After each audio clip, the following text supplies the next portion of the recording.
Okay.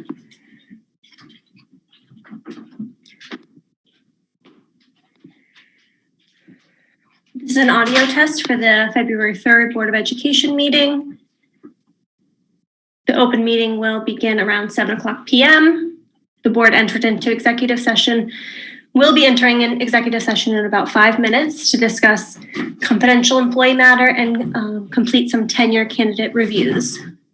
Again, this is an audio test for the February 3rd, 2021 Board of Education meeting. The meeting will begin in roughly 6 minutes to have the board enter an executive session to discuss the confidential employee matter and a tenure candidate review. The board will enter into open meeting around 7 o'clock p.m. to resume with the rest of the agenda. Again, this is just an audio test.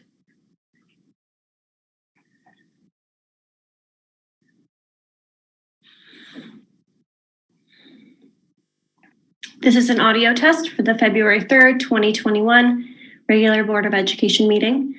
The board will be entering into executive session shortly to discuss a confidential employee matter and to discuss some tenure reviews. The board will enter into open session around 7 o'clock p.m.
I think we have everybody with us.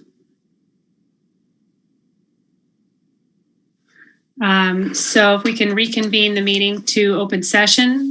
The board has been in executive session since 6 o'clock to discuss a confidential employee matter and to complete tenure candidate reviews. We could all start with the Pledge of Allegiance.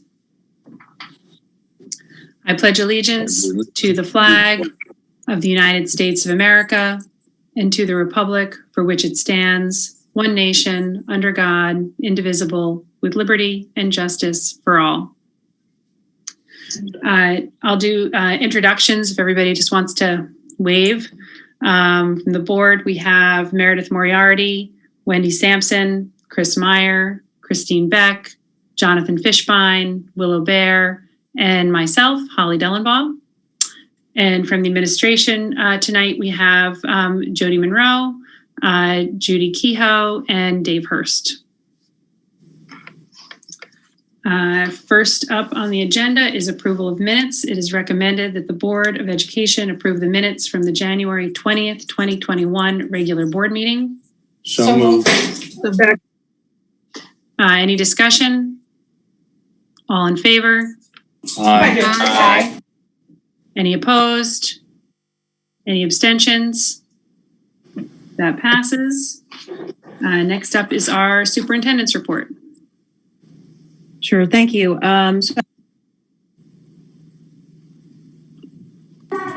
Jody, you're muted. Thank you, sorry. So I have a few things to bring up tonight. The first thing I wanted to have Mr. Hurst actually address. I know that was in the media. We've seen a few articles about students in cheating, particularly with online instruction. And I know our math supervisor had sent a letter out to parents alerting them. So I just thought Mr. Hurst would be able to address some of what maybe people are either reading in the paper or hearing on the news about some of this. So Dave, if you want to address that first. Sure, thanks. So so Bill Claremont, our math supervisor, sent home a letter that he crafted with his entire department to all of the families, grades 9 through 12, due to the fact that we're seeing an increase in students using technologies to essentially do their math homework and tests or quizzes. This is not analogous to, an elementary school when you pulled out your calculator to do your math problems, right? Basically, one of the main app that a lot of students are using is called PhotoMath. And you can take an equation, take a picture of it, and it will show you step by step exactly how to solve the equation. The problem is that the techniques that this program uses sometimes are not always in sync with the student's level of math. So for instance, we had students in Algebra 1 doing work with parabolas that were sending work in that involved calculus. So while yes, the answer was correct and complete, it was sort of well above and beyond the scope of where that student was in her academic career. So it's pretty easy to spot these things because the solutions are either above sort of a student's ability level, or I should say their level of math content that they've gotten through, or they're using techniques that have never been covered in our school, right? Because there's obviously multiple ways to solve problems, but there's some sort of very non-traditional approaches that sometimes would be used in these apps. So it's fairly easy to spot when students are doing this, or when 6 students have the same response, either they use the app or they all work together. The purpose of the letter was not to accuse students of cheating or to sort of look to punish students. It really was more of an education for parents to just be aware that these things are out there. And that if you can encourage your students when they're struggling to reach out for help from their teachers, as opposed to relying upon these apps to do their homework and their tests and quizzes.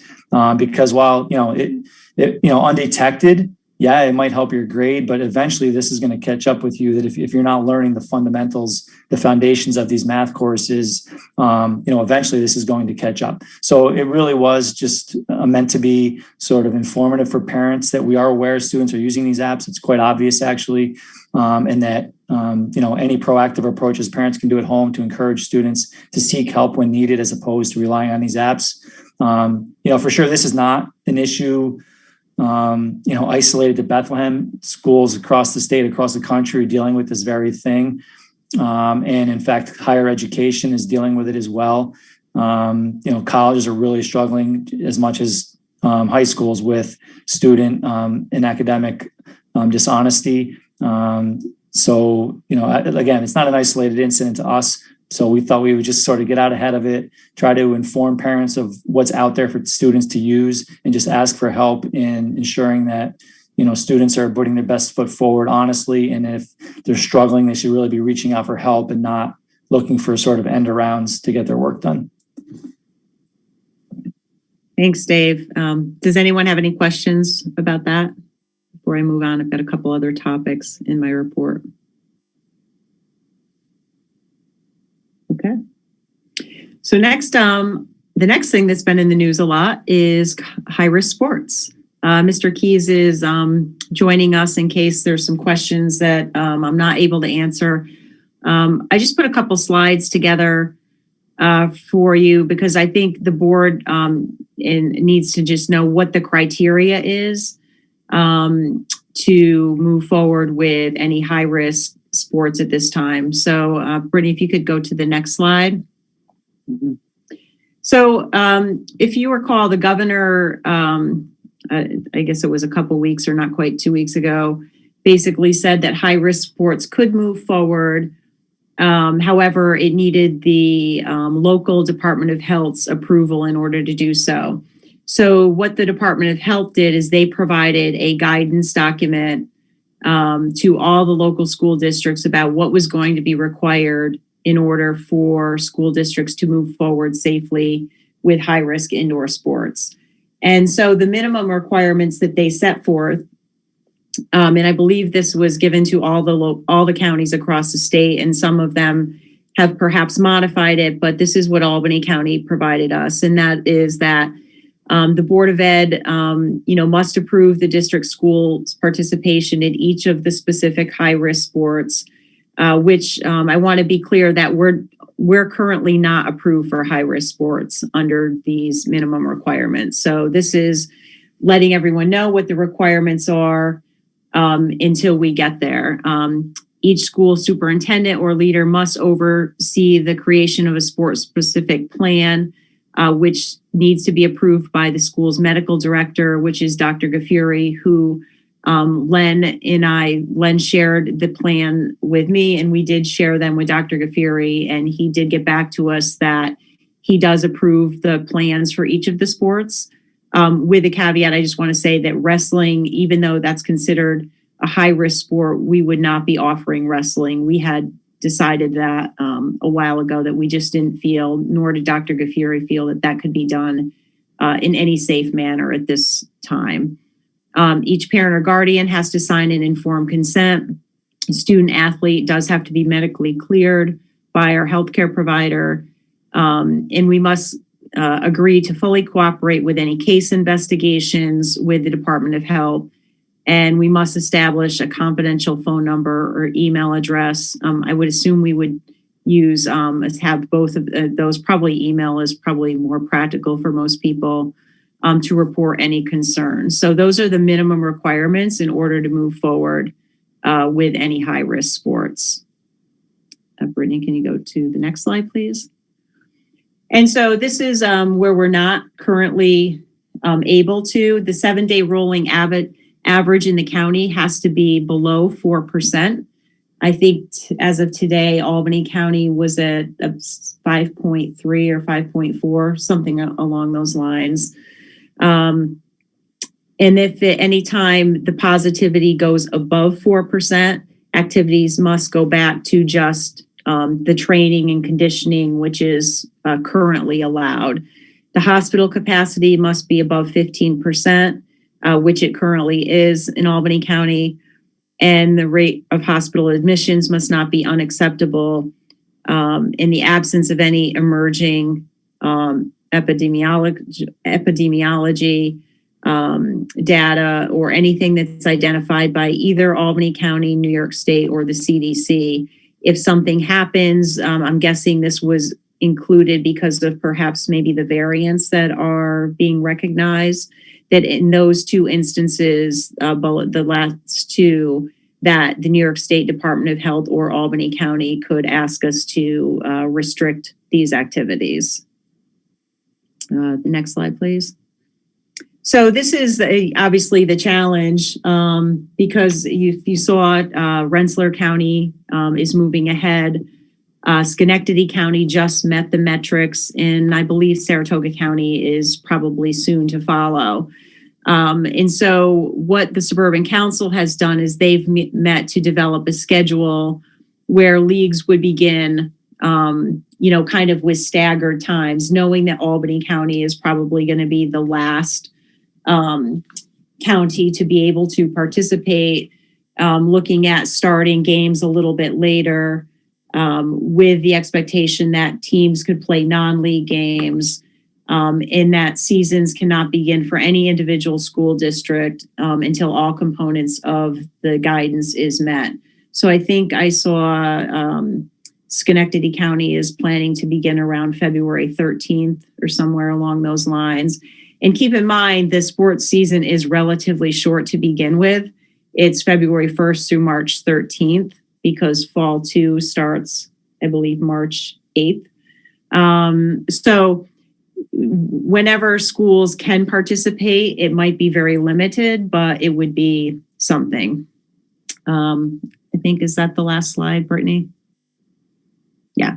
So essentially, what our plan would be is to obviously follow the metrics. If the New York State Department of Health in Albany County has deemed 4% or below in those other requirements, to be able to offer it would be basketball and sorry, why am I blanking on? Cheer, competitive cheer. Yeah, competitive cheer, basketball, and what's the other one? Ice hockey. Ice hockey. How could I forget ice hockey? So those are deemed the high-risk sport, but also this guidance document also applies to the Fall 2 high-risk sports, and I believe this will continue on to the spring high-risk sports. So any high-risk sports for the rest of the year. Now, at any time, the Department of Health could change this, but this is the current guidance that they provided schools for any high-risk sports through the end of the school year. So right now, the plan is we have been collecting information from student athletes who wish to participate because there is the medical clearance that's required, there's the parental consent that's required. And then moving forward, we would be just having those teams do some conditioning in the gyms and whatever they can do with the guidance that's currently allowed under the no contact requirements. And then when we meet the metrics, we would come back to the board with the appointments for the coaches, which would be beginning those particular sports for, again, whatever the length of the season may be. We really don't know, but that's kind of where we are in this process. So I figured Mr. Keys is here if you have specific questions or if you have questions for me about the high-risk sports. The other thing I wanted to mention, I know there's been questions about Fall 2, and there are some high-risk sports in Fall 2 that would need to still follow these same criteria. And we are planning to offer Fall 2 competition. I know that Mr. Keys has been speaking with the other athletic directors for schedules. We have agreements for turf for soccer for the Fall 2 sports season. So we have places to practice. So we're prepared to move forward with that. Again, just like everything with COVID, I think it's any day these things could change. But that's where we are with sports. So I just want to pause if anyone does have questions about the actual plan or what the county has provided. So I see Chris. All right, a few questions. First of all, thanks for coming. In terms of this winter season, is there a date by which if we don't meet the metric, we're just going to say we're not going to do it? Or have we thought about that yet? I mean, Len and I have talked about it. I mean, you have to have 7 practices, Len? Six. You have to have 6 official practices before you can compete. So, I mean, and also the Suburban Council does have, do you want to just explain the schedule that the Suburban Council kind of put together? Because there is kind of a staggered approach, knowing Albany County was Sure. probably going to be the latest group to be able to come on board. Yeah, absolutely. As Jody mentioned, Rensselaer County, we have 3 league members, Troy, Columbia, Averill Park. They started today. Saratoga actually is below the threshold. They actually started today, Saratoga County Schools as well. And I know Schenectady with Niskayuna and Schenectady High School, one is starting Friday, I believe. That's Niskay. And then Schenectady, like Jody said, is going to be the 13th. So right there, you have staggered pieces. The fortunate part is within the Suburban Council, Albany County has the majority of members. There are 6 league members that are Albany County school districts. What schools are going to do in those 3 other counties that are able to move forward ahead of us is they're going to play a combination of non-league contests, as Jody mentioned, as well as they will play within their counties. Once we get below the threshold, and today we dropped another 0.2, so we're at 5.1 today. As we kind of creep down towards the 4.0. What we would do is in Albany County is our first 4 or 5 game blocks, which are basically everyone in the league is going to be playing on Mondays, Wednesdays, Fridays. Albany County schools will be really focused on playing each other for those first handful of games for a multitude of reasons. One, to keep it within that smaller pod, as the Department of Health, recommended. And 2, also from just a competitive standpoint, we'll all be in the same boat rather than playing schools that by that point may have 4, 5, 6 games, 15 practices already. So from a safety conditioning piece, as well as starting off in a really tight pod, that's how that would work from a schedule standpoint. We're hopeful that by hopefully second week of February, if things continue to fall, we knock out our 6 mandatory practices and then be able to start. So what's the time frame again for that season for winter? February 1st was the go-ahead to March 13th. Right. So it's pretty short. It's relatively short anyhow. So if we get to let's say it doesn't drop to under 4 for another, let's say 2 weeks, what Chris was saying, would we continue with the season if we're halfway through February? I think we would try to do, if the kids were able to get in, 4 or 5 games, it's 4 or 5 games. It's something for them to look forward to. We are still doing, we wanted to start at least letting the kids get into the gym, shoot baskets, do some drills that are allowed under the current DOH guidance and CDC where it's non-contact. They have their own spaces, they're socially distanced in doing those activities.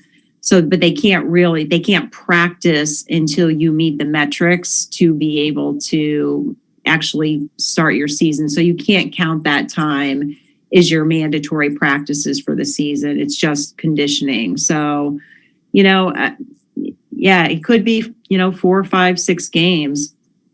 Who knows? And then what's fall 2 season and then spring? How are those dates working? Len, what's the date? Is it March 8th for fall 2 till? It's March 7th until April 25th is fall 2, which would be our boys and girls volleyball, football, boys and girls soccer, field hockey. And then April 26th, only baseball starts because they have a minimum state requirement of 10 practices due to, safe conditioning of arm health. And everyone else would then start on May 1st. And that would be boys and girls lacrosse. That would be our girls and boys outdoor track and field, boys tennis, softball, baseball. So they're all shortened seasons. Yeah, So that- they're all- Yeah. Go through the end of June? that would go to June 25th. Okay. Just follow up. So in terms of there's high risk and there's moderate risk and low risk. So, for the next season, we still have to wait on football and volleyball. The metrics aren't there yet. But in Right. terms of field hockey and soccer, they're going to go. Those They're- are right. And we are looking to, I know that we've spoken about this, we are looking to, hopefully we see conditions improving. We are looking for to bring some modified activities on for kids because the middle school kids really have had nothing. So looking at that for maybe some fall too, depending, that all depends on what other schools offer as well, because you have to have other schools to compete against. But we'd like to be able to offer some varsity, some JV, and some modified as, like I said, conditions improve so we can get kids some activities to look forward to. What are Jody, the is- plans if one of the team members gets COVID, is positive? How is that going to be handled and addressed? So if there's a member of the team who is COVID positive, knowing what Albany County has done with classes, the entire team would be quarantined for probably the 10-day period. And if we have been competing against any other teams, they go back a 48-hour period. So if we had competed against another team, my guess is that team would also fall under quarantine, whether it be in our county or another county. Thank you. Yep. And, I think that one thing the Albany County Department of Health has said is that they're saying that we can go ahead with these sports at the 4%, which they use the CDC guidance for. But I think people do need to understand there are risks involved. It's called high risk for a reason because of the contact, because it's indoor. Even, the outdoor sports are called high risk. And so I think that's why they're requiring the medical clearance. There's some COVID questions related to that, the parental consent. There's COVID questions related to that. So, I don't think we want to say it's totally safe. I think, right now nothing is. But if the state Department of Health and the local county Department of Health is saying that's their guidance to move forward with these sports, I think it also, those metrics they provided could be helpful in other activities we want to consider for students as we move forward as well.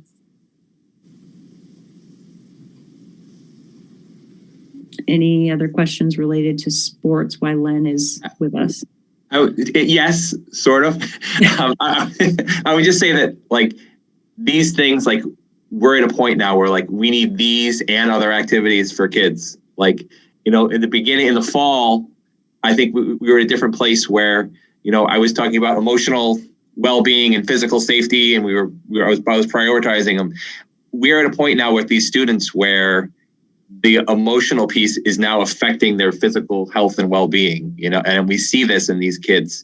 And so I think it would be great for the sports to have more clubs, to have more activities, anything that we can do in a safe, reasonable way. I'm not saying rip off the masks and, go back to normal, but to find ways that we can make this more interactive and more, just to help kids with their mental well-being, because many of them are not in the best place right now. Yeah. Do we have One plans? Do we have plans for transportation and all the logistical pieces if we're able to go ahead? Yeah, we've been in touch with transportation, and I think we know transportation. We have a driver shortage. There's no question about that. So I know that we're not the only district who has that issue. So we just have to be flexible with when buses are available, when they can depart, trying to be cognizant of that. And, again, every district is dealing with that challenge. So I think the athletic directors have been working together to try and minimize those issues. Okay. And spectators would be No limited? spectators, except for, I think every school would like to do parents for senior night. So one event, but we do have the ability to live stream, which is what we've been doing for many of our events already. So people would still be able to watch from home.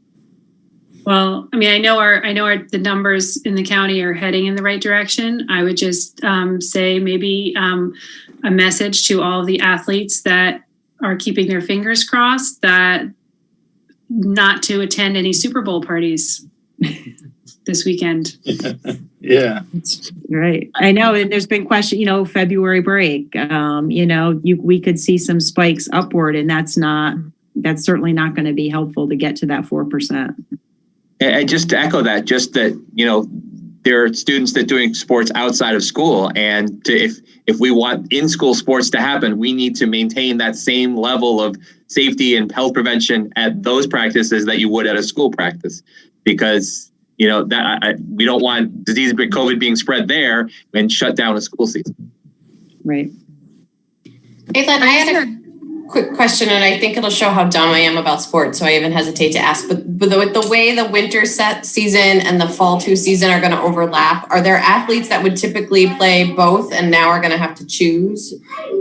What we're going to do is, and I've already started to have these conversations with the coaches, for the overlap. And what we will do is work it out. Athletes would be able to participate in both practices if they chose to.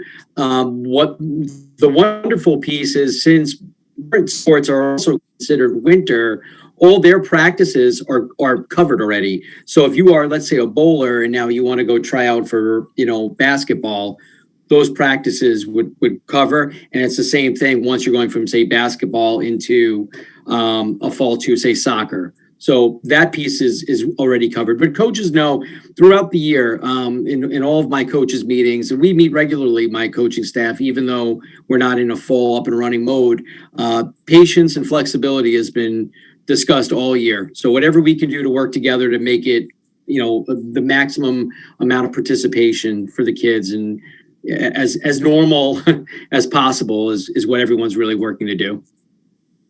Okay. And then Jody, I think we would just have to think about how we message to families about sports when we still can't have more than X amount of students in a room and we still can't open chorus. And, there's a lot of it that it's not intuitive.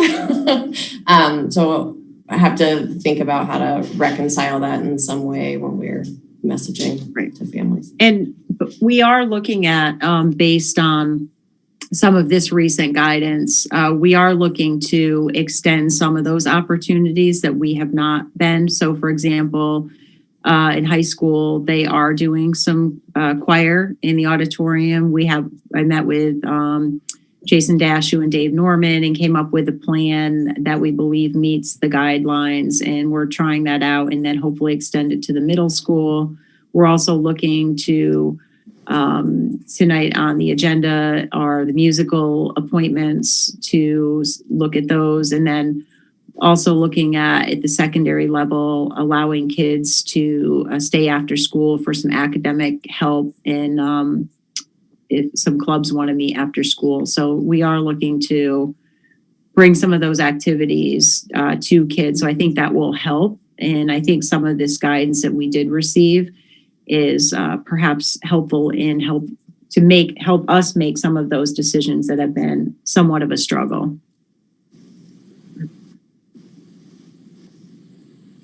I just wanted to ask one last thing. So there's no championship games though for anything, right? All those things have been canceled. Sectionals in states, yeah. So any other questions related to sports? So you have one more topic. Okay. All right. Thanks, Len, for joining us. You're welcome. Thank you, Len. Bye-bye.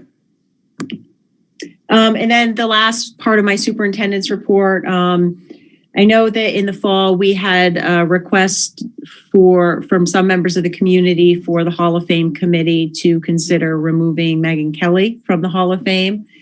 And the Hall of Fame committee met, and they met a couple times. They reviewed the requests that were submitted. They reviewed the information that was submitted.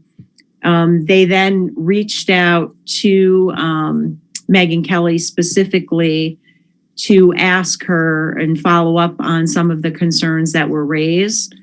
And Megyn Kelly did respond to the Hall of Fame committee with her responses as to things that, people were indicating she said that she was racist, things such as that. And the committee met, followed up again and met in January. And they reviewed all of the information. They shared their thoughts about it. They ended up agreeing to not remove her from the Hall of Fame committee. And while they indicated they may not agree with everything she says, they felt that it's also not, it would be problematic to silence someone for having differing opinions.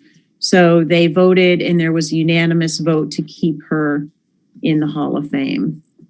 So that is my end of my superintendent's report for this evening. So, Holly, do you mind if I say something about that? No, go ahead. I was just about to ask if anyone wanted to. Yeah, I mean, I do. So, Jody, I appreciate the work that the committee did in reviewing the situation. I did look again last week at the policy that committee abides by, and I'm not entirely sure that there's any role for the board. In fact, I'm pretty sure there is no role for the board in terms of reviewing their decision. And I'm always hesitant to sort of like butt our way into administrative processes. And I've actually been fairly critical of other board members at times for wanting to kind of micromanage administrative decisions. But this one feels different to me. I mean, we heard from a number of parents and a number of students about how uncomfortable the Wall of Fame makes them feel. And I know at one point there was a student petition with a lot of signatures to have her removed. And just students sharing their stories over the summer about how disrespected they felt and how devalued they felt. Just it doesn't, I understand kind of where the committee came out, I suppose. I don't know whether there's students on that committee. I don't know whether they talked to any of the students, but I guess I'm just sort of wondering, what do we do now? What is Dave Domel? What do you sort of think about how we respond to the fact that we have students in that building that have a visceral and honest response to her being on the Wall of Fame? And it's not a political response. It's, she's said some very hurtful things about race, and we have a anti-racist policy in the district that we worked hard to implement and roll out. And it just feels like it flies in the face of the work that we've done there. So I guess I just wanted to open a dialogue about it. I don't know what you guys think is the right response as administrators in that building, I guess is the question. I happen to agree with what Willow said, and perhaps more to the point, when reading what the committee discussion consisted of, one item I noted was it was not sending a good message by removing her. And my question is, well, what's the message that's being sent by keeping her? And Megyn Kelly's response to the committee was, I found, more than disappointing. She said, and I quote, "Free speech is under assault. divergent viewpoints are being disallowed. This has nothing to do with free speech. It has nothing to do with divergent viewpoints. It has to do with, do we honor someone who puts posts and other words into the marketplace of ideas that are hurtful to our students? And what's the point of having this Hall of Fame? It's to acknowledge people that we want our students to look up to. While Megyn Kelly may have done some good things like standing up to Roger Ailes, it's no different than Shockley, who, forget his first name, but he invented the transistor. He was also a Nazi sympathizer. And he was ostracized from the scientific community. Now, I'm not saying we ostracize Megyn Kelly. I'm saying we don't glorify her by keeping her on the Wall of Fame. I don't know. I agree with what Willow said. The board does not have anything to say about this. That's the way it's set up. And as a board member, I can respect that that's the way it is, and we have nothing to say about it. But as far as this idea that she raised in her defense, that this had to do with free speech, she can say whatever she wants to say, no matter how nice or vile it is. It's her. She can say it, and I will defend her right to say anything she wants to say. But I cannot defend the ability of, or I cannot defend keeping her on the Hall of Fame when it is designed for people to look up to, for our students to look up to, because this is not someone I would want my child to look up to. The only thing I would say to that, Jonathan and Willow, is that the committee reached out to her. They asked her specific questions, and there were 7 people similar to like our board setup. And they had in-depth discussion, and they're probably closer to the information than we are. We have what was said in the public, obviously, but we don't have every detail of everything that they spoke to her about. But it is somewhat political. I'm not talking about some of her statements, but there are kids who do like her. And I'm not saying I discredit anybody who doesn't like her or they feel offended, but there's the other spectrum. There are people who have different views or think differently of her. So how do you weigh that? All I'm going to say is I feel comfortable with who's on the teacher committee or the committee who reviewed it with their decision. Isn't the school a place that's supposed to be safe for all children? And if we have children coming to us and others in the administration saying that they feel devalued by this, isn't this something that should have should be looked at a little differently? I understand that there are different viewpoints. I mean, the country is very divided on all kinds of different viewpoints, but still, if schools are going to be a safe refuge for our children while they learn, I think that we have an obligation to make sure that images of people and honoring people who devalue our students are not allowed. Well, you feel that way about other members on the Wall of Fame that shouldn't be up there. I mean, do we go through every single one of them to see, what there is one other that I have an objection to because I know what this individual did. And unfortunately, I don't have the proof, because if I did, I would take them before the group that would deal with such behavior. I don't have the proof, but I have enough. I have enough to convince me. So I haven't raised it in the same way that Megyn Kelly's been raised, and I won't, because there's no proof. Here, there's plenty. And, the committee made their decision and we're going to have to live by it. But I think the community should know that, there are board members who feel that school should be a safe place for a student and that this creates a problem.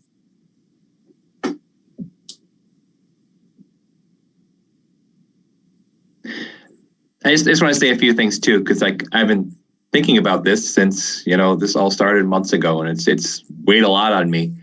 And I agree with Jonathan Willow in looking at the committee and the way it's set up. The board really doesn't have a vote or a say in this. The committee made their recommendation, and we go with it. But in looking at it, and I've thought about this a ton, and I have to be honest with you, the one person I'm really the most disappointed in is myself. I listen to Jonathan and I listen to Willow, and they're great advocates, and I would put it this way. I was thinking of the best way to put it, and it's just that it's not that I've said horrible things about race. It's just horrible that I haven't said anything about race. I think that I, like many other people, have lived this life where, I think if I'm just nice, if I'm just a nice person, there'll be change. And, my niceness has affected 0.0% of racial change and equity in America. And disappointed in myself. And because I'm vocal on other issues, I stand up for other things. Why not this? And I almost feel the need to apologize just because, I am an elected official, and I should speak up, and I haven't before, and that's just not acceptable. It's something that I know that I need to work on and improve. The one other thing that I wanted to say, because there is a social studies teacher in me, so I was looking at all the arguments, and one of the things that we keep hearing in America today is this idea, this fear of, of socialism and changing the structure of the family and all the just ruining of the American culture when we bring up these groups and these topics. And as a history teacher, I want people to realize this is not a new idea that's been brought up when change is requested. I did some research on these things, and there was a group of people that were called socialists and anarchists.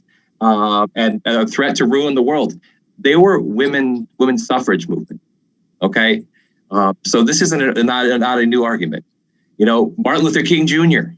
J. Edgar Hoover spent years searching for him for communist contacts. So we keep hearing this argument, and it's just an argument. As a social studies teacher, I struggle with greatly, because anytime a group comes up and asks for equality or freedom, we hear it again. Immigrants. If you're an Irish immigrant, you were told you're coming here was going to ruin American culture. LGBTQ, ruining American culture.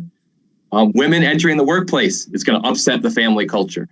So it's just this frustration that I have when I read these arguments as a social studies teacher. It's like, well, we've been playing the same tune for centuries now. A new group comes up and wants equality. Ooh, they're socialists. Or ooh, they're a danger to the cultural value. And it's something as a teacher, and it just gets me, because it's not a new argument at all. Jody, do you have any thoughts in response to Willow's comment or question about, from the administration perspective on this?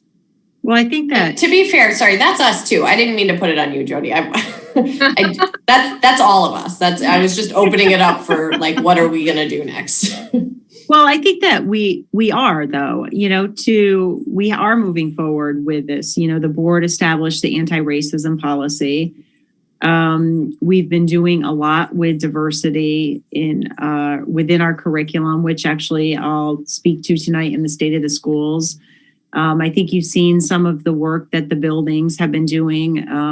It's part of our goals for this year, not only for, updating our curriculum, but also doing staff development and professional development in these areas. And I think that's the bigger picture piece, right? That it's not just about Megyn Kelly in how people feel about her. It's this whole issue of race and diversity and equity that we've been talking about now for a couple of years. And I think we've been making a lot of headway in this. And I think the high school in particular with the English and Social Studies department, who has really taken the lead on this and done a lot. I think we're in our work with Harriet in the parent workshops that we're offering, student workshops. So I think that it's really part of a bigger picture that is being addressed, not just at the high school, but really across the district. And so I think that we just continue to move forward in making headway in this particular area is the way we address those issues.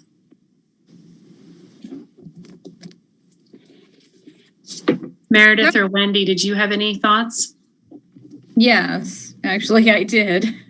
Do you want to go first, Meredith? That's okay. Go for it. I don't see why we can't draft a statement as a board that we may disagree with the committee's decision and just leave it at that. I mean, I want the chance to go on record as saying that I believe it is hurtful to students who are walking under that. And I'm going to, as a mom and as an English teacher, there's an English teacher in me here. We don't need to overturn committee's decision because that it was their job. We gave that to them to do, but we don't have to agree with it. And that's all I'm going to say.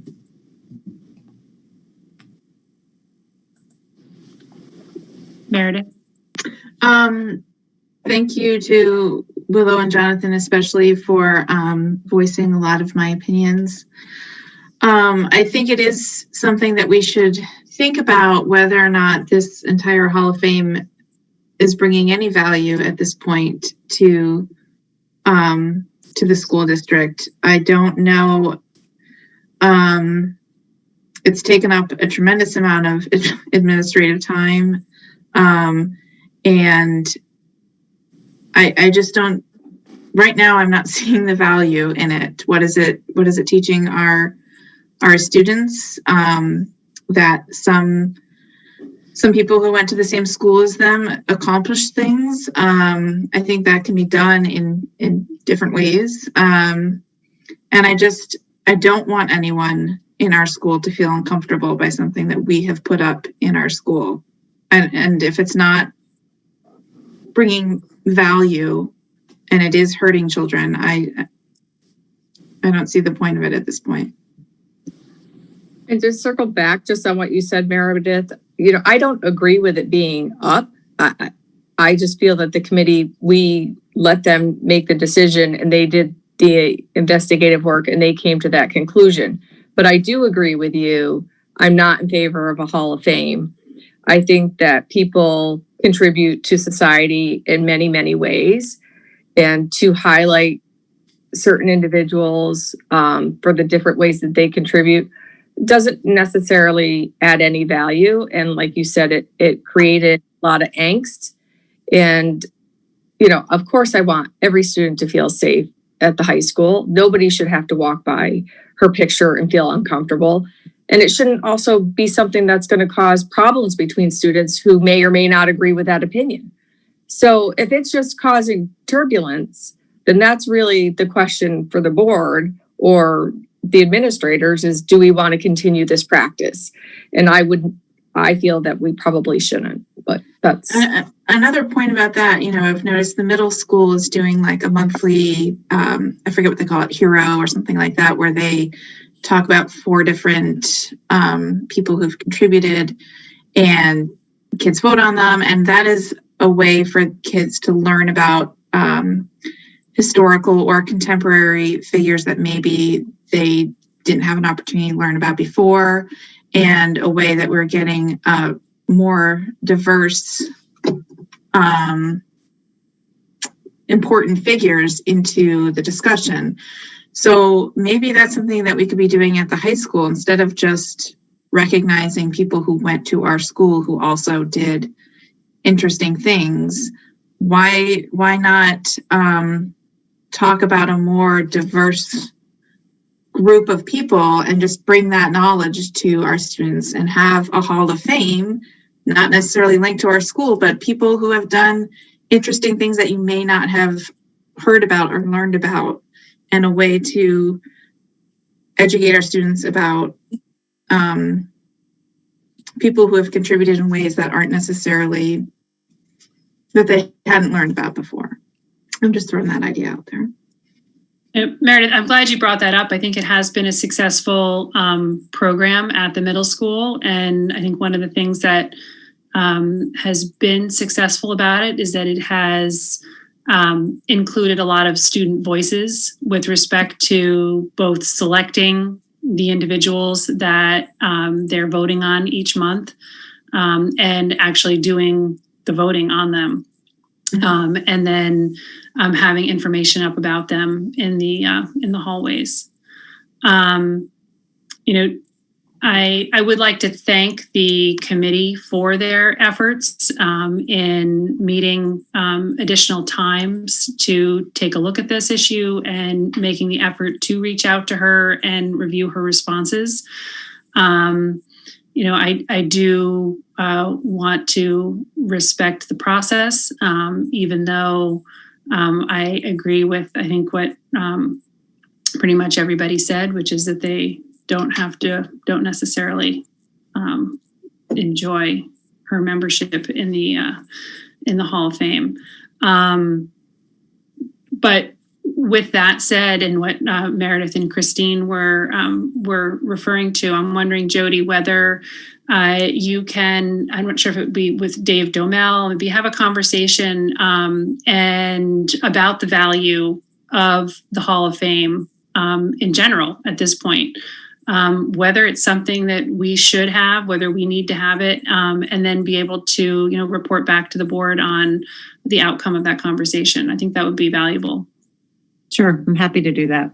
The other suggestion too, I wanted to throw out there, I know we have our homecoming game and we usually do Hall of Fame inductees, but another thing that we could look at is celebrating students that are doing different types of work that contribute at the time they're in high school and celebrating them while they're in high school. Somebody who goes above and beyond and the students know. So maybe that's something that we turn our focus on is our own, the students that are currently there and the work that they're doing, because we have a lot of intelligent, bright students who volunteer and put a lot of good in the world. So it's a good time to celebrate them as well. Sure. Yeah, I can circle back around with the high school administration and the committee themselves to talk about that. Didn't we have a young lady who had an experiment fly on the shuttle at one point a while back, or was a candidate for a flight? Yeah, Brianna Balzan. Right.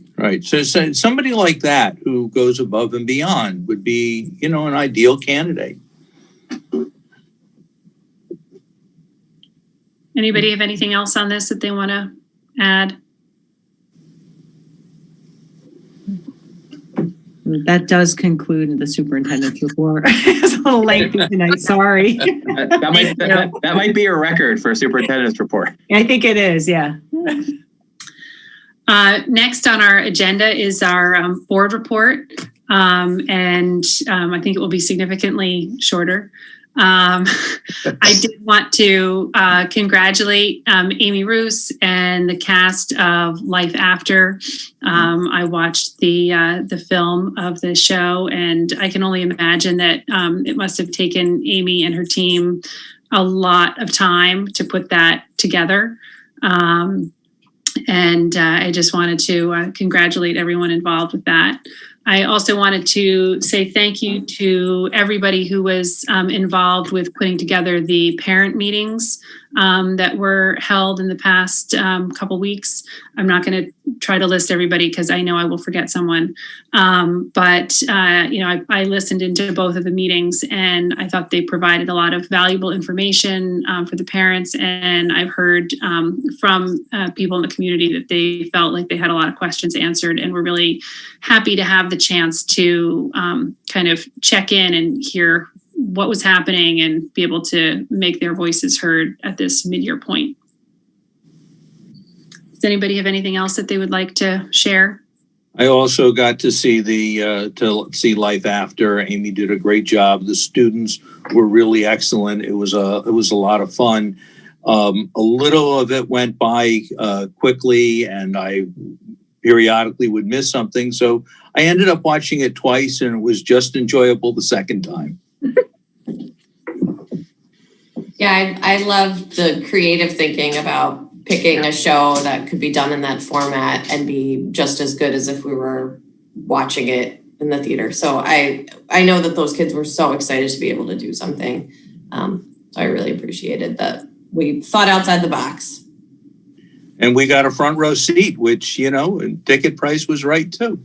I didn't even have to get dressed.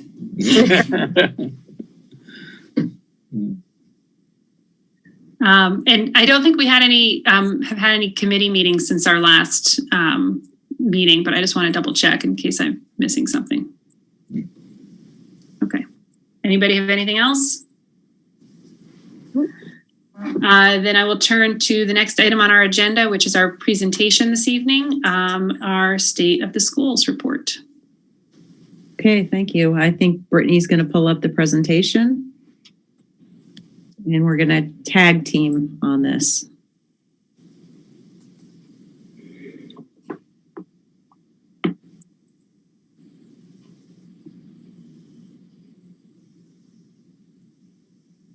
Okay.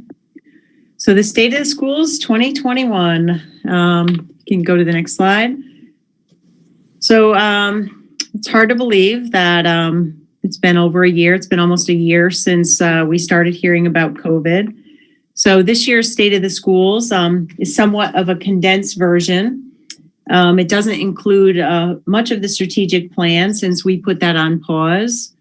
It does the school climate survey typically would be included, so we had to make some changes there. And we will be surveying middle and high school students, though, this month. We met today, and we're going to be doing that after the February break to get some feedback from students on academic support and mental health support. Next slide, please. So this past year, it's been interesting. We've been dealing with COVID enrollment. We do have our annual goals and action plans that I'll talk about. And part of tonight will be to highlight our budget planning, which Judy Kehoe will be presenting more in the following, the next meeting, actually, where we get our budget process underway. So our reopening plan, I think you all recall, we spent months putting this together, including all of these components. And I think you all are well aware that has changed many times since we released this back in August. As part of our reopening plan, health and safety have been our real top priority. We talked a lot about these last summer when we had our parent meetings. And as we've gone through this school year. So I wanted to talk a little bit about our cases that we've had. This is a look at where reported COVID cases have been. Both students and staff, you can see, have tested positive. The information has been from case investigations and contact tracing does indicate that most infections are taking place outside of school. We get asked this question a lot, and do we know if there's been any transmission in schools? And while we have no indication that there's been transmission of COVID in schools, I think we also need to be cognizant that we are large buildings, we are large places where there's a lot of people. So to say with 100% certainty that there's been no transmission, I think would probably not be accurate. But we do believe that our schools are safe. Everyone is wearing masks. We're 6 feet apart. We're following all the social distancing protocols. And, even though it seems like we do a lot of reporting, which we do, overall, this is a relatively small number of positive cases since September 8th. Our first case was reported actually on September 27th. And you can see the large spikes similar to what we've experienced in the community happened around Thanksgiving and the December break. And hopefully we're on the positive trend of that downward spiral that we've seen for the last week or week and a half. We did begin on-site COVID testing. We began preparing for this in December. If you recall, the governor at the time was designating areas of zones, cluster zones, orange and yellow. So there's currently no zones. They've kind of gone away. But we did get tests as a result of that. And so we're beginning to test our staff as well as our students. And our student testing will begin next week. Next slide. So we did start our staff testing and we had a less than 1% positive. We've had many questions about staff getting vaccines as well recently. And while we can't mandate vaccinations of our staff, we do currently have more than 50% who have had one or both shots at this point or have secured appointments. So we're fortunate as to our location and the availability of vaccinations that our staff are able to get. So the goal of our reopening plan and testing and mitigation efforts are to keep our schools open and to maximize our in-person instruction. So we've had our K-6 students in daily, aside from a few times. 7-12 are on the AB hybrid schedule. And we have been able to maintain daily instructions for our skills, intensive skills, BEEP, RISE, and our ENL students. So one of the things when we talk about the hybrid model, it's a little bit tough to figure out. So we have a little video to highlight what does the hybrid model of instruction look like. So Brittany, if you could play that.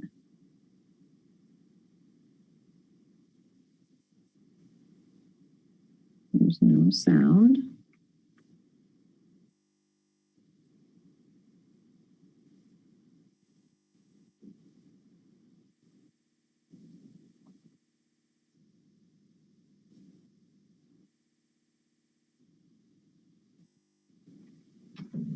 This is your chance. What's the word? See, this is a non-phonetic word. This is why it's killing me a little bit. So I see 3 hands, 4 hands. Oh, Cameron, you're back in. You had your chance. Mute it up, bro. Mute it up. Tess, what's that say? Right, Dylan? Cameron, right. All right, Cameron, go ahead, take it. Chase, mute your microphone, please. Cameron, this is your chance. What's the word? Timbre? Timbre.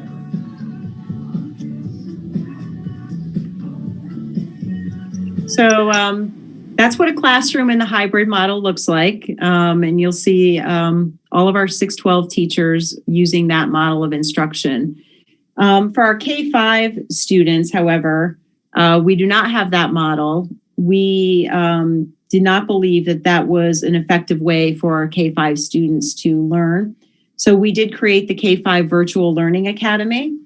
And K-5 families have the ability to choose the VLA as an option on a quarterly basis.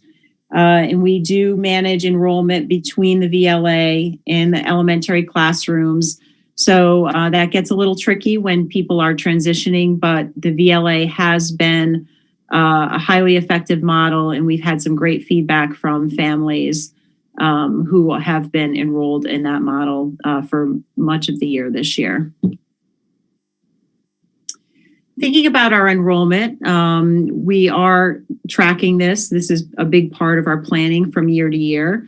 And you can see that based on the Capital District Region Planning Commission, we are still expecting to see slight declines out through the year 2025-26.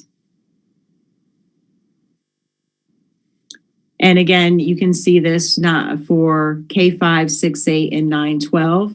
Again, if you look at the bottom totals, you can see the projections right now for the year about 4,200, going down to a little over 4,000 in the out years of 2025. So to just provide an update on students who are participating currently in our in-person learning, and this is as of January 26th, you can see at the K5 level, we're still similar to where we were at the beginning of the year, anywhere from 88% down to about 82%. In our 6th through 8 grade levels,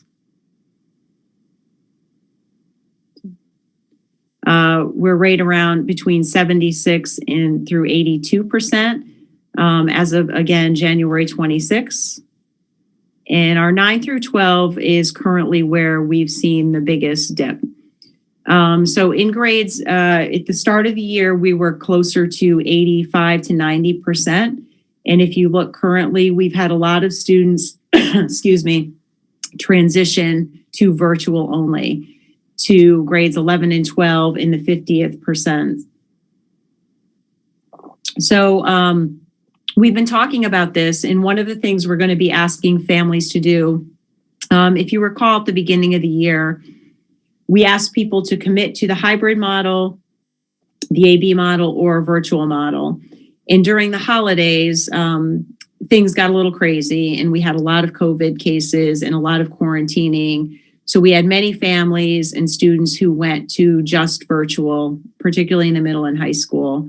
Many of the middle school students have returned.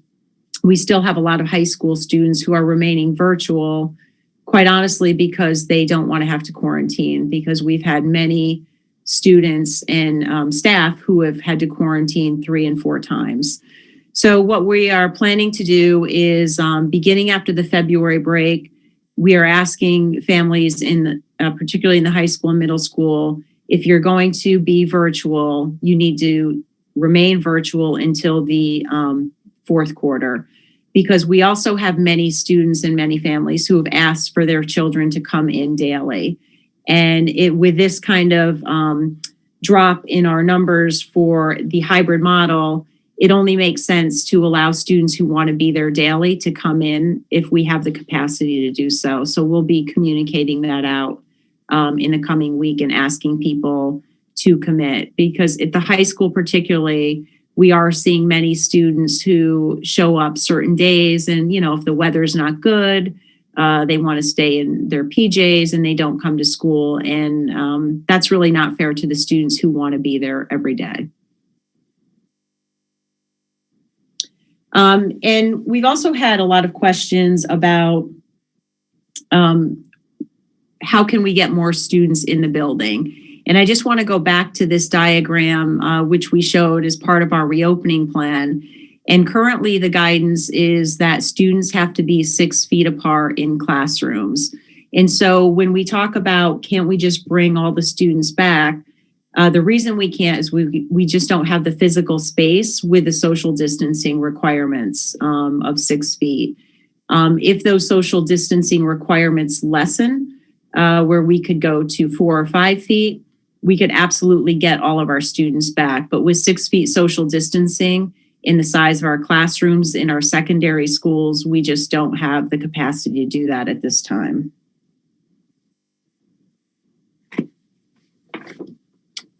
So the other piece that we've spent a lot of time on is how do we respond to COVID cases? And we work directly with Albany County Department of Health. Either they contact us, or often families will contact us, our school nurses, and we then work with Albany County to identify any students and staff who were potentially exposed at school to COVID.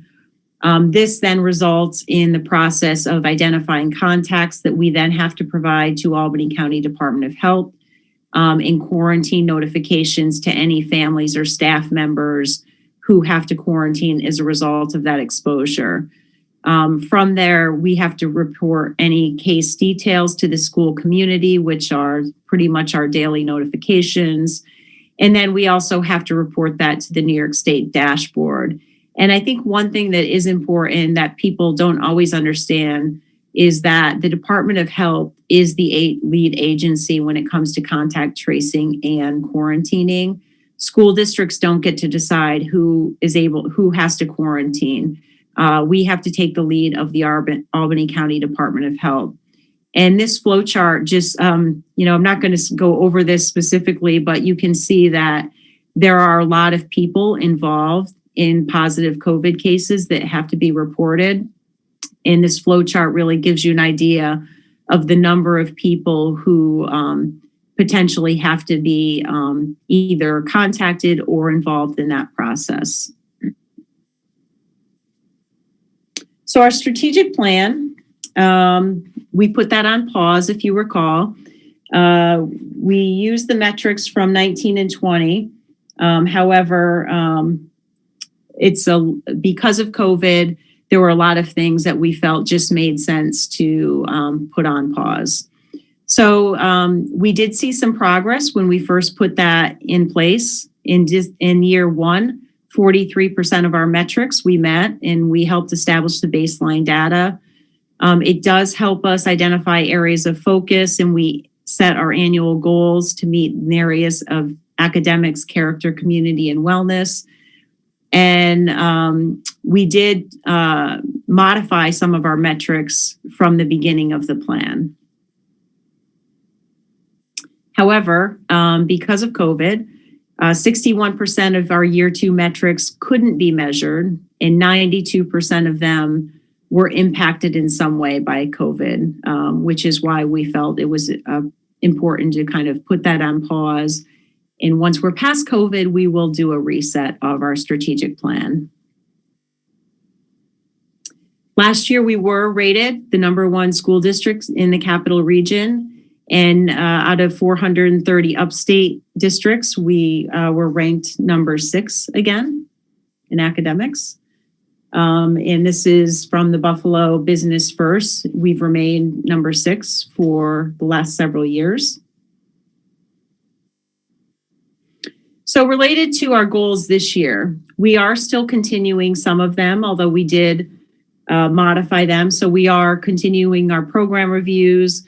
We are assessing our learning gaps. We are integrating materials, diversity within our curriculum and providing training, developing a comprehensive curriculum that addresses gender identity, relationships, consent, and sexual harassment, and integrating technology, which has just become a huge component of our instruction because of COVID. The lab school is doing a program review this year. This is a program that is an elective program, and there's an application period currently that's open through Friday. Anyone who wants to learn more about the lab school should visit the high school website, and applications are being accepted for students in grades 8 through 11 currently. Also, we just announced that we are offering the Seal of Biliteracy. This is available to current seniors, and it will also be available in years to come. This recognizes high school graduates who have attained a high level of proficiency in listening, speaking, reading, and writing in one or more languages. One of the areas that I know is a concern is learning gaps. We've had that question a lot from parents during our parent meetings. And this kind of highlights all of the work that we've done and continue to do to make sure that students are still achieving, and what areas do we need to focus on, using things such as the iReady data, the Reflex Math program in elementary. We've talked a lot about prioritizing our curriculum, knowing that there was going to be time lost, not only since last March, but this year as well, in making sure that we're focusing on the priority standards, in making sure that we're staying on top of students using progress monitoring, and making sure our grading is reflective of what the outcomes are we want the students to learn. This just highlights some of the diversity work we've done within our curriculum. We had a board presentation on this earlier in the fall. Andy Baker and Nick Petriccioni were here to talk about some of the different things we've done within the curriculum. You can see we've added a lot of diversity within our literature for ELA, social studies and science, as well as the secondary level where we're looking at different titles. We're looking at different resources that we can bring in to really present more diverse perspectives within our curriculum. In instructional technology, Ray Nardelli talked about this a little bit in his last presentation about all of the instructional apps that teachers are using, the professional development. And as you saw from that earlier video on the hybrid model, there is a lot of technology that teachers had to quickly learn and be able to implement. And now it's something you see every day in all of our classrooms. We do have tech coaches. The board had added those a couple of years ago, and they have been those individuals have really helped us to move forward with our technology integration. Teachers are using Seesaw, Google Classroom for instruction. You can see the interactions between the elementary, middle school, and high school, they're keeping track of how often they're being used for consulting. And we've done a lot of technology both during the summer as well as during the school year to help teachers be able to use technology effectively within their classrooms. Our next goal of character, we've had 78 of our elementary teachers take part in cultural proficiency trainers. And this year we've had 53 high school students be recipients of Be the Change Awards. Also, we've done professional development. You've heard a little bit about this in our prior presentations for staff on equity and cultural responsiveness, as well as professional developments to our staff related to sexual harassment and gender identity in relationships. In cultural proficiency, we've had special area teachers that in 3 through 5 teachers during conference day take part in that training. Our social studies and ELA departments are working with our consultant, Harriet Grosvenor, on curriculum changes. And for students, we're doing some of the same, working with them on how to identify implicit bias. There's open dialogue between high school students and our recent alumni who were vocal in the spring about some of their own experiences, and also monthly celebrations in education related to cultural proficiency.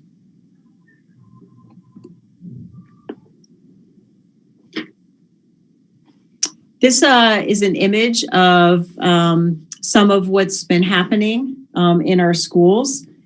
And we have a little video clip. I think it's by Naya. Do you see that? Yeah, can you play that, Brittany? Today marks the first day of Black History Month, which recognizes the people, the culture, and the important events of the African diaspora. Black History Month was founded by African-American historian and author Carter G. Woodson and has been recognized nationally since 1976. This February, please join BCHS in our celebration of Black history, culture, and innovations. Here are a few things we're excited to share with you. Wonderful guest speakers, soul food in the cafeteria, movies celebrating Black joy during lunch, inspiring artwork from Guerrilla Art Club, an amazing Spotify playlist featuring Black artists made by Alana, a Unity Day at the end of the month when we will wear orange to celebrate kindness, acceptance, and inclusion.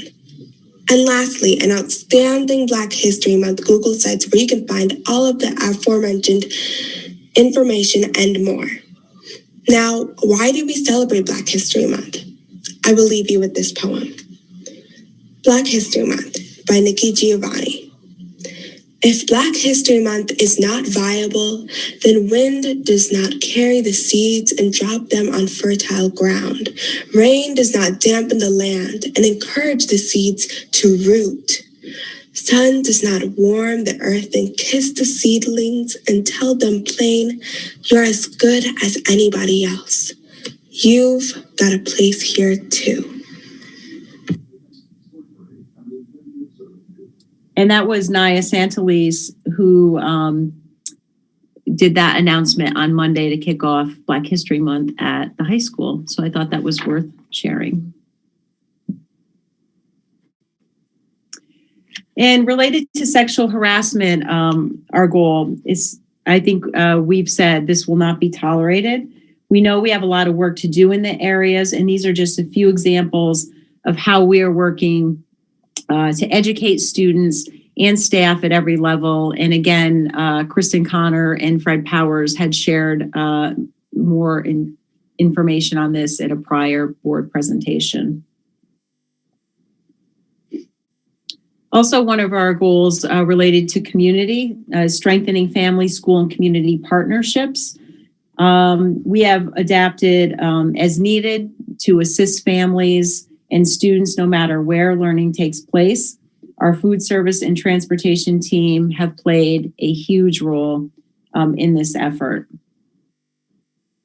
You can see this is an image of our food service who are providing meals, and students are having those at home. Our backpack program, which has continued to be a huge success, and an image of our caring and sharing program over the holidays, where we raised over $12,000 in gift cards and food donations to give to our families in the community.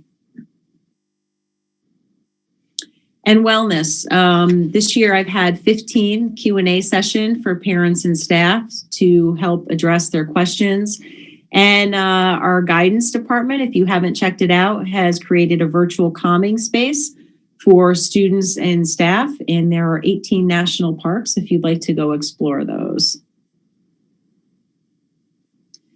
Also, we've been implementing the K-8 social emotional learning curriculum to provide increased mental health supports, providing staff with resources and staff development. We've implemented a tiered system of supports to help monitor attendance, and we are still continuing to focus on green initiatives. In regards to some of the social emotional concerns, I know we've talked about this a lot. You can see this highlights at all the levels some of the things that we've been doing, working with the coordinated care teams at the elementary schools and the zones of regulations. If you have elementary students, you've probably heard about those. In the middle school, the counselors are doing curriculum, pushing into the classrooms. And again, the coordinated care teams there are providing direct support to individuals and families, as well as at the high school, where we're also focusing on lessons in 9th and 10th grade, Excel classes. The Counseling Center have created monthly newsletters to address current mental health concerns, which also are provided to staff to help support students who may be struggling, and the calming space, which I just mentioned. And doesn't this look great this time of year, our gardens? So they are we are still continuing with our green efforts. I know that Mark Warford is still pushing them, and hopefully soon we'll see the gardens getting planted for the coming year. Something to look forward to. The capital project, we are finishing this up. And you can see we've done a lot of work, and hopefully some of these spaces which have been underused at this point will start getting some more use. There were 111 projects district-wide.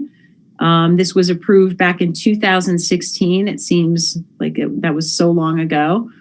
And the high school auditorium has just been completed, and that was the cornerstone of the project. We have a short video to highlight some of the images.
So with our capital project, we had decided several years ago that smaller, more regular projects make sense.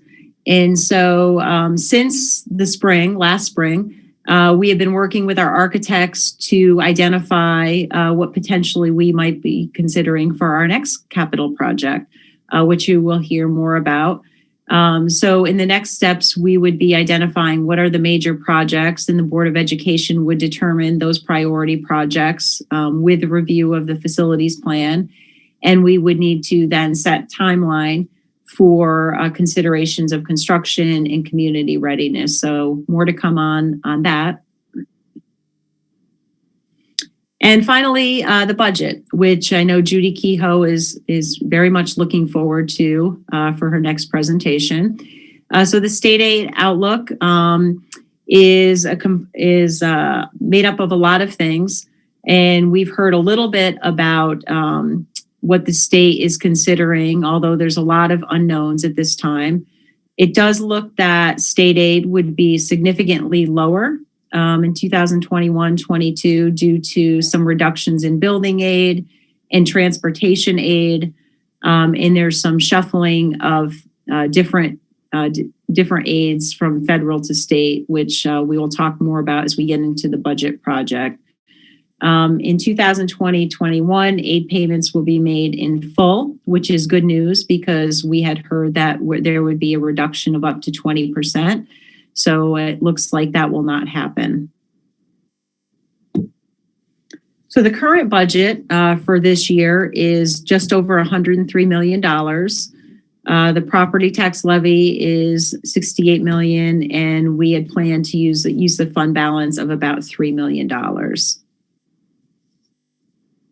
So this slide is pretty self-explanatory. Balancing the budget, our expenses have to equal our revenue, and that is our goal every year when we develop the budget. You can see this is a summary of our budget expenses. Our largest expenses are obviously in our staffing with our instructional staff and our employee benefits, and then other areas such as student transportation, debt service, and general support. And our revenues have to equal that. So you can see our two main sources of revenue are state aid and local property taxes. And this just gives you a highlight of the budget history. Our 10-year average budget increase is 1.61%. And our tax levy history over the last 10 years, the average budget increase has been 2.1%. So our budget development timeline will begin at our next meeting, where Judy Kehoe will give a more detailed overview of the budget and our budget planning. We'll also have our technology budget and transportation budget overview at that time as well. On March 3rd, we'll do our operations and maintenance and our athletics presentation. On March 17th, we'll present our instructional program and special education program, and with the goal by April 14th of adopting the budget. There's still a little bit unknown about the budget vote and how that will all work this year. If you remember last year, it was a little bit crazy, but we'll keep everyone posted as we learn more about that. And just one other thing to mention, we do have several of our leadership positions retiring this year. Cindy Jurowicz, our transportation director, just retired, and we have hired Karim Johnson. Greg Nolte will be retiring also in June, and we have 2 elementary principals retiring this year. So there's some changes in our leadership team that we are planning for as well. And on that note, I'll close. That's an overview of the state of the schools in this, I would say, unprecedented year. So if anyone has any questions, I'll be happy to answer them. Jody. Go ahead. Go ahead. Speaking of unprecedented, I was wondering what our cost was on PPE, cleaning supplies, and associated COVID measures, and where that was on the bar graph. Yeah, we just put those together not long ago. I don't recall the amount for the PPE because we had to total up PPE and the staffing. Judy, do you recall what that amount was? I am preparing that information that we will include in the budget overview. We're gathering those totals. We have them and we'll present out. And obviously all the costs associated with testing would go into that category as well. Correct. Thanks. Although the testing, just the actual tests that we have were provided to us. We didn't have to pay for those. Jonathan, did you have a question? Yeah, do we have any idea about with regard to the budget vote, if people are going to have to use petitions again or not, and where that is? I mean, I know last year we had quite a bit of a turnout for obvious reasons, which means that petitions would have to carry a lot more signatures than they have for the past quite number of years. Right. The signature piece is up, I know, if that's what's required. We haven't heard anything. The only thing we've heard related to the budget vote is that Albany County has told us they do not have the voting machines to provide to us. So we're working on an alternative plan for that, but we haven't heard anything about the petitions, if signatures are going to be required. I would expect we would be hearing, I'm hoping relatively soon about that process because we've already had people asking about it. I find it odd that Albany County doesn't have the machines to give us, given the fact we use 1-2 machines to actually process. I mean, what are they doing with them? They said that they can't give them to us because of the timing of the other elections. Although I know that BOCES has been working on this because other counties are providing those machines to their school districts. So, yeah, I don't really have a good answer except what we've been told. Thank you. Yep. Does anybody else have any questions? Yeah, Chris. just, well, sort of, like, it's not directly related, but you did bring up like the quarantine piece in your state of the schools. And just the fact that, you know, different counties are doing it differently, and the way that Albany County is doing it. I understand there is the issue of safety, but it's just the number of people that have to quarantine for each case is taking such a toll on all the schools. And, you know, we have people that are now in their 4th quarantine. I don't know if I've heard of a 5th yet, but I know there's at least people in their 4th quarantine. And is the county looking at what other counties are doing, you know, Saratoga or Warren, in terms of, or even out like in Rochester, I know they're doing it differently. Is there a potential for reviewing that? So, you know, if you're right next to the kid and you're eating lunch with them, yeah, we should look at the quarantine. But if you're 30 feet on the other side of the room, do you really need to quarantine? So Jody, you can respond, but I've been on calls with every county and the State Department of Health, and Albany County is doing it the way that the State Department of Health has indicated it should be done. So for whatever that's worth. Oh, and I believe you. It's just, there's, you know, you hear stories from each other county, and there's different things being done in different schools. And it affects us so much because, you know, we've had situations now where one person has taken out 140. And so it makes school very difficult to maintain being open if we've got to keep doing that. Yeah, and it's true, Chris. I mean, every county does seem to following different protocols. And I know that we've had a lot of discussions at the Albany County schools about the quarantining because it has forced us to have to shut down and go remote simply because of staffing. And, you know, those numbers I shared with the high school students staying virtual, that percentage dropped since the beginning of the year. That is mostly a result of kids not wanting to have to quarantine because we've had many kids quarantining 3-4 times at this point, and they're frustrated by it. Staff are frustrated by it. So I do believe that is what's causing many of our high school students to not want to return to in-person learning. And DOH isn't even following up with some of the kids. I mean, if we're quarantining kids from a class just because somebody came down with COVID, DOH isn't even following up with them. So just, it's such a tremendous impact on learning when there's no studies that are showing that they're getting it while they're in school. And it doesn't make sense. I understand what Willow's saying is we're following it the way that, you know, it was meant to be laid out, but all these other districts are doing it. And is the rate higher in these areas? You know, Saratoga, Warren, is it higher than where we are and what we're doing? Yeah, I'm hoping that, you know, if the rates continue to drop and there's less community spread, that that's an area that will be reconsidered, because I do think it is hurting our ability to have keep kids in person, I should say. Mm-hmm. Yep. Any other questions?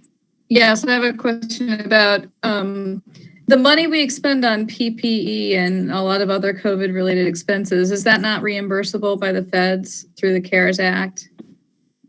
We should be getting that money back. So that's not something we have to worry about expenditures into the future because it's all going to be like it's reimbursed, right?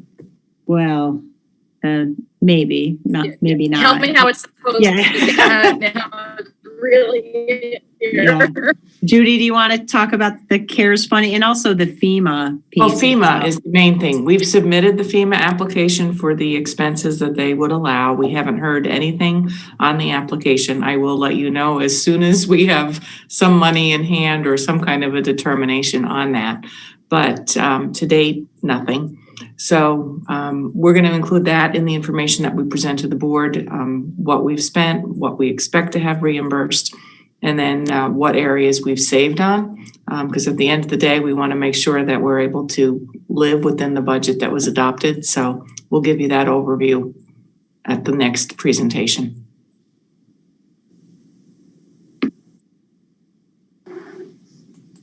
Anybody else have any questions?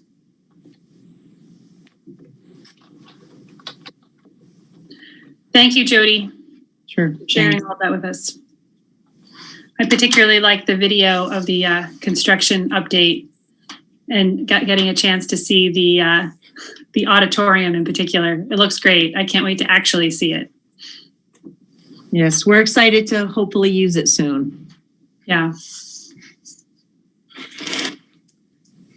Next on the agenda is our recognition of public comment, and we actually did not have any comments submitted in advance of the meeting this evening. Next, item 6, action items. A, finance action items. It is recommended that the Board of Education approve the following finance action item 1. So moved. Second. Any discussion? All in favor? Aye. Aye. Any opposed? Any abstentions? That passes. B, professional personnel action items. It is recommended that the Board of Education approve the following professional personnel action items 1 through 8. So moved. Second. Any discussion? All in favor? Aye. Aye. Aye. Any opposed? Any abstentions? That carries. C, support personnel action items. It is recommended that the Board of Education approve the following support staff action items 1 through 10. So moved. Second. Any discussion? All in favor? Aye. Aye. Any opposed? Any abstentions? That passes. D, other action items. It is recommended that the Board of Education approve the following action items 1 and 2. So moved. Second. Second. Any discussion? All in favor? Aye. Aye. Any opposed? Any abstentions? That passes. Item 7, future meetings and events. On Monday, February 22nd at 6 o'clock, we have a policy committee meeting. On Wednesday, February 24th, that is our next regularly scheduled board meeting. It's I think a week later than it normally would be because of the February break. That's at 7 o'clock, anticipating an executive session starting at 6. And then the meeting following that is on Wednesday, March 3rd at 7, anticipating executive session starting at 6. Seeing no need to go back into executive session, can I have a motion to adjourn the meeting? So moved. Second. Any discussion? No. All in favor? Aye. Aye. Aye. Any opposed? Meeting adjourned. Have a good Thanks, night. everybody. Good night. Good night. Thank you.